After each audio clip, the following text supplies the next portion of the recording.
waxaan imika ka hadlayaa waa xaruntii xisbiga wadani nasiib daro saaka waa berigii xarunta waxa qabsaday ciidan shaqaali ka shaqeynayay kuwii masaxayay iyo kuwii xafiiska joogay waa laga dareeriyay imika si nabad ah ayaanu ku nimi xafiiska inkastoo rasaas fara badan waxaan u sheegayaa shacbiga reer Somaliland in xisbiga wadani iyo xisbiyada kaleba uu dastuurku fasaxay iyo shuruucda dalkuba inay isugu yimaadaan kulan inay isugu yimaadaan xafiisyadooda inay shacbiga la hadlaan inay taageerayaashooda la hadlaan ciidamada booliiska waxaan soo jeedinayaa waxa waajibkoodu yahay in muwaadiniinta nabadgelyadooda ilaaliyaan muwaadiniinta halkan timi ay rasaasta ku ridayaan waxay ka mid yihiin muwaadiniinta waajibku dastuurku u yeelay inay nabadgelyadooda ilaaliyaan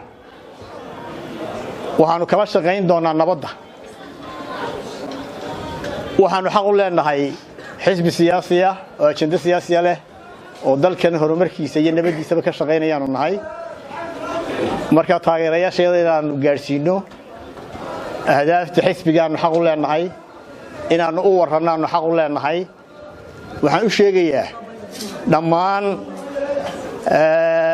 maamulada gobolada xisbiga ee shanta ay hadhayna inay isugu yimaadaan xafiisyadooda inaanu halkan nimaadno maalin walba xaq baanu leenahay maanta qura maaha berrina waanu imanaynaa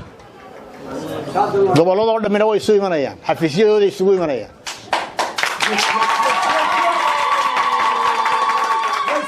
Somaliland ha noolaato dictatorku ha dhaco dictator yeeli mayno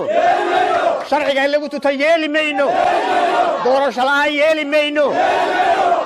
xorriyadaynu ku dagaalamayna u dhimanaynaa salaamu calaykum wa rahmatullahi wa barakaatuh